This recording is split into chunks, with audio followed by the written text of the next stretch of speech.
So first question, I mean, it's a long day. These are long days. How you feeling right now? I mean, it's almost 7 o'clock at night. You just wrapped up. I don't even know how many events you've had today, but how are you feeling sitting right here, right now? Energized. And so, we've watched this race tighten over weeks, and we just had so much momentum. The Farm Bureau endorsement here in Michigan means a lot. They haven't endorsed a Republican since 2006. We got their endorsement. The realtors, the National Federation of Independent Business, and then thousands and thousands of Michiganders across the state have said, we're for Mike Rogers. Soft Dems, independents, Republicans, we're watching it all come together, and that's what keeps us going all day. My wife is, by the way, on the other side of the state giving a speech right now, so we're doing double duty. How is that even like? I mean, that's got to be hard, not being with the family every day. You're crisscrossing this state. I mean, what is that like, the grind? Obviously 20 days left, but how are you dealing with that? The person who's most upset is our Labradoodle, Daisy. She's a poodle in her, so she can get moody on us, and man, she doesn't like it. If one of us isn't around for some period of time, she's just not happy about it. But we're dealing with it because we know there's an end date. We know how important this is. We both really did understand what we were getting into, and we knew it was going to be a lot. But we just so passionately believe that we could help the country, we can help our state. Somebody has enough experience, I can walk in the door. I'm not enamored with the place. The title doesn't mean much to me. I know senators who are there. I can get busy on that first week and get some things done, and we think, man, that's the goal. For the people who can't afford groceries, they're having a tough time, paying their electric bill. For the folks our son is serving in the military, for him and his pals who are out there putting it all on the line for us, that's what keeps us going. So why now? I mean, you were in the private sector for a number of years. You bought a nice house in Florida and were down there for a little bit. Why did you decide to come back, and why did you decide to go now? So Michigan's been home for 50 years for me. My family's here, my extended family's here. We were actually going across the Mackinac Bridge. I was going north. I was a no. Had people inquire. We were thinking about it, and I thought, I don't know. I'm in the cybersecurity space for the last 8 years, despite what you see on TV. I was doing cybersecurity work. Got to our aunt's 80th birthday in Escanaba. The whole family was there. Had lots and lots of conversations. Heard lots and lots of hurt that was coming out of that group from just the finances and the difficulties getting by. About $1,000 a month increase in just their costs. And we were on the ridge on the way back, and my wife said, would you regret it could you look yourself in the mirror? She knows how to get me. Look yourself in the mirror if you didn't do this. And I thought of my family, I thought it was at stake for our state, and I thought we have to do better, we can do better. And by the time we got the southern tip of Mighty Mac Bridge, I was a yes. A few weeks back, I mean, the margin was larger than it is today. Has there ever been a day on this campaign trail that you said, maybe I made a mistake? No, never thought I made a mistake. If we were pushing the ideas that we're going to make a better Michigan and a better America, I knew this was an important task every single day. I don't care what the poll said. I try to avoid the polar coaster because it's quite a ride. You don't want to be on that thing. But what we knew is we had a plan. And could we recruit enough people who believe that America needs to get back on track, and we can't do this for another 4 years for our personal finances and for the country's finances, and for the sake of our military and our police officers and moms who are having a hard time paying their grocery bill. We think of those every single day, and that gets us up and keeps us going. And the good news is we don't have to get too far away from it. Our family is in this boat. We have family all over Michigan. They're in the boat with us. And so our families are hurting, we're hurting. We get up the next day and say, maybe we can do something about it. We recruited enough people. We're doing it the old-fashioned way. They are pouring money in from California and New York, millions and millions of dollars. We can't raise as much as they are. There's no way we can do it. But what we can do is have conversations with real people through doors, through phone calls, and other things. That has made a huge difference. That's why you see the race tightening up. I talked with Cindy, one of the people here attending your rally, and she's a business owner. She freelance design, owns her own design firm. The Detroit Regional Chamber of Political Action Committee declined to endorse you or Slotkin, saying both share similarities when it comes to protecting the business community.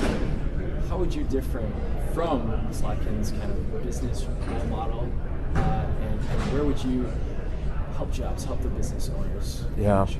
Well, the problem with that is, so a non-endorsement by the Detroit Chamber is a win for us. They normally will pick the Democrat in any tight seat.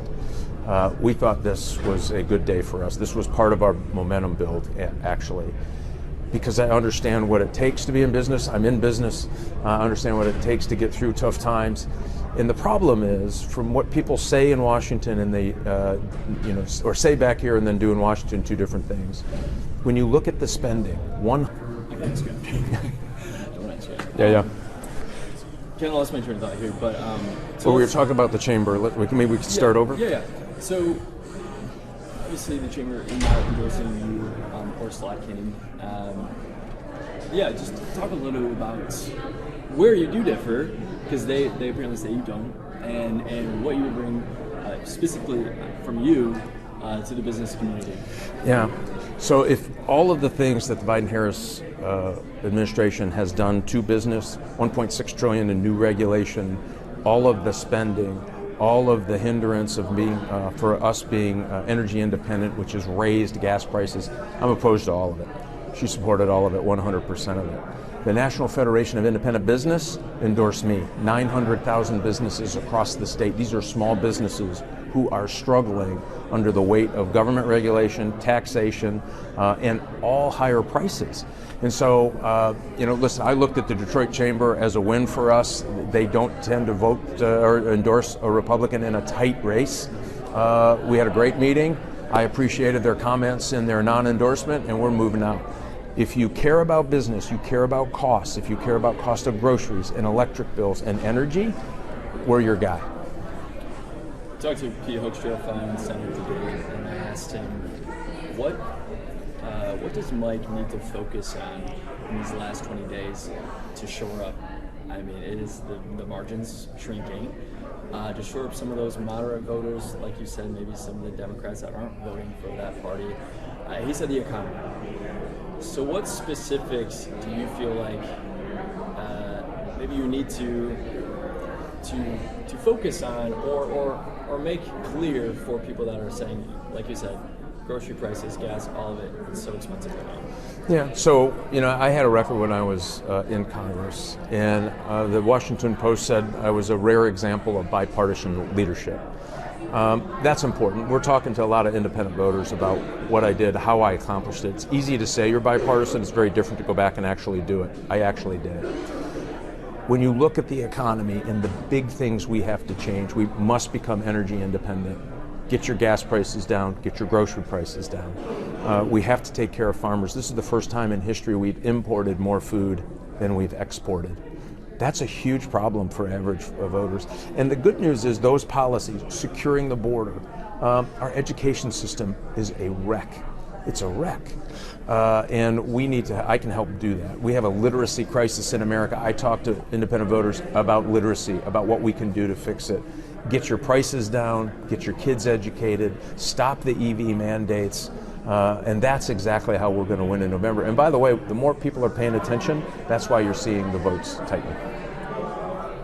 In these last 20 days, is there a certain, obviously independent voters and whatnot, but is there a certain sector? I know we talked to Democrats and they were saying a lot of black male voters are Republican or exploring Republican. What group are you worried about right now? Maybe seeing not supporting you guys maybe that they have in the past. So I'm encouraged by where we at in the minority communities across Southeast Michigan, here in Grand Rapids, other places. We've had conversations with young black entrepreneurs in Pontiac and people who were concerned. And as the pastor who was there said, never seen a politician here, let alone a Republican here. We had great, productive conversations. Same in Detroit. And what we're finding is people aren't saying you're a Republican. And what I tell these groups when I go talk to them, that these are folks in Detroit or Pontiac or Kalamazoo or Jackson, they're all hurting. The finances are killing them, like all of us. I'm not here to make you a Republican. I'm here to talk to you about a set of policies I think can make your life better. Improve your employment opportunities, get your kids' school functioning again, get crime off of your streets, and then allow you to participate in a growing small business community by giving you access to capital. Nobody's going to give anything to anybody, but we could give you capital so you can grow your business, which was the number one complaint I heard in all of those places. So I've talked about how we improve housing, education, business opportunities, and what we're finding is we're having huge success. And that's why I think when you look at the numbers and the polling numbers, black voters are peeling away from the Democrats and they're looking at Republicans. And they may not be Republicans, but they're looking at them this year for opportunity. Same with Arab Muslims, same with auto workers. Auto workers are defecting from the union leadership in numbers I've just never seen in my lifetime. I grew up here. My brother was a UAW member at the Flat Rock plant. I worked on the assembly line in Michigan. I've never quite seen it. They know that these big government EV mandates mean the end of either the guy on the right of them or the guy on the left of them. Somebody's leaving, and they don't like it. And here's the thing, it doesn't have to be that way. We can build hybrids here, accomplish a lot in bringing emissions down from the tailpipe, and keep all the workers building these cars. Let's actually talk a little bit about that. So following the debate, Slotkin's camp came out with an ad claiming that you're selling out to China, killing another 700 auto jobs after speaking out against the investment in that Lansing plant to convert into EVs. What's your response to that? This is the jangly key theory of politics. Me, sell out to China, may be the most laughable thing I've ever heard. I've dedicated my national security life to pushing back on China, and certainly the economics. I came out with the first countervailing duty bill for China back in the 2000s. The reason they say that is they have a China problem. They have a problem that they're asking us to give our taxpayer money to Chinese companies to build a product here in Michigan. And by the way, she signed a secret deal, an NDA, that allowed them to get about $1 billion in cash and tax credits to build this factory that we know, if they fully implement their plan, will mean 40% less employment in Michigan. This is a terrible idea. I would accuse your opponent of everything under the sun as well. And it's disingenuous and it's dishonest, candidly. They have a China problem. They're going to have to live up to the fact that they have EV mandates. To give you a great example, 4 weeks ago, my opponent voted to keep the EV mandates. Then did a TV ad and said, well, I'm not for EV mandates. Matter of fact, in our debate in Detroit said, I'm not, there's no such thing as mandates. 5,000 auto dealers say there are mandates and it's killing their business. 2,400 layoffs at Stellantis, 1,000 at General Motors. I mean, this is more serious than the deception you can do in the TV ad. The last 6 months of ugly and false ads can't make up for 6 years of policy. And I'll tell you, it's hurting real people. And that's what gets me, I think, irritated about policy. I don't mind if you beat me up for my policy and you say, I love EVs, you should love EVs too, fine. But to look in the camera and purposely deceive every voter here whose job depends on the right outcome of that is wrong. Gun control, that was, in the last debate, obviously divisive, both very different takes on what needs to be done. More on the mental health aspect of that. Slotkin obviously promoting more gun control. We had a recent case just north of here in Nuevo. A 6-year-old got a hold of her grandfather's gun, shot her final relative. What do you say for those in those cases? There was a big call that more needs to be done to secure those guns.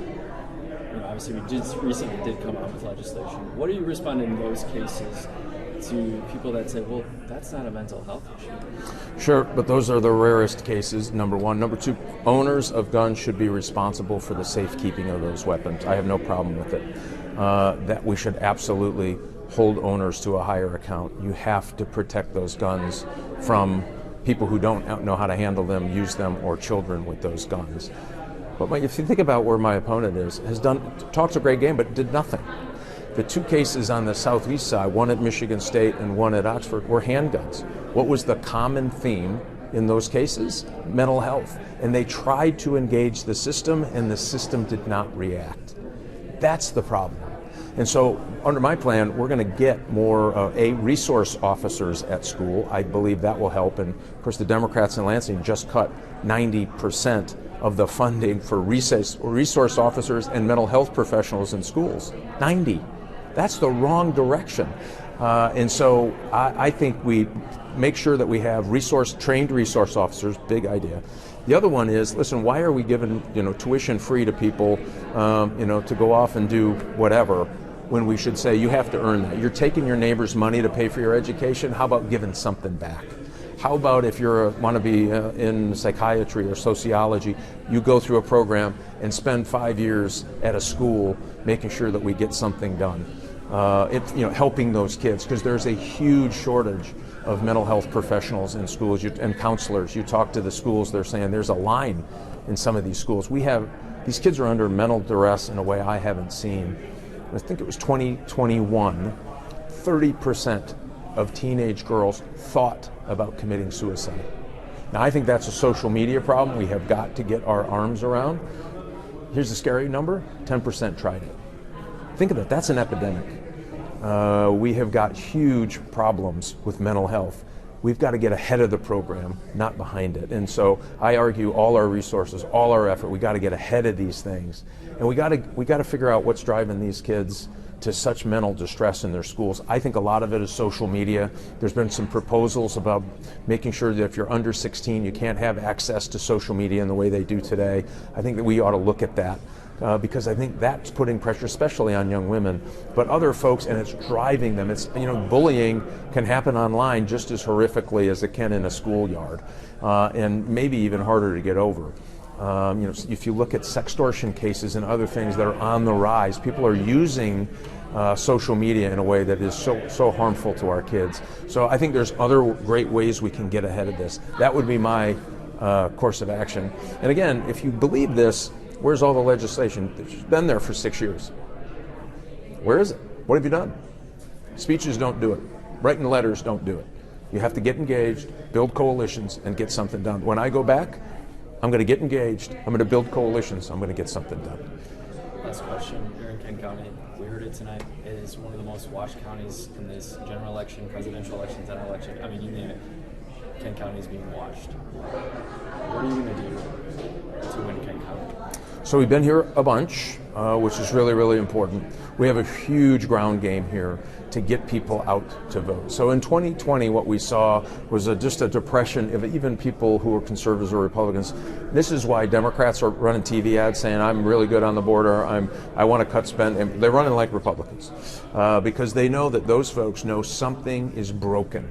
You can feel it in your bones. You can feel it at the cash register at the gas, when you're filling up with gas, and you can feel it at the cash register when you're buying groceries. Those are the people that we're reaching out to, touching. Listen, they're going to have a lot more money. They're going to run a lot more negative ads. Matter of fact, my wife was watching TV the other night. She said, I don't know who that guy is, but I would have not have married him. She was talking about me. It's hard when you start watching all of that nasty negative ads. And now they're running ads saying, I'm more Republican than the Republican. I think people are smart enough to know the problems that we have started 4 years ago and only ramped up, and we can't afford another 4 years. We're talking to those people on the doors, by phones. We're doing social media to those folks, and we're also using kind of digital advertising to talk to them in ways that I think the other side is kind of confused as why they would spend almost $55 million calling me everything but my Christian name and wonder why we're tied. It's because we have people on our side.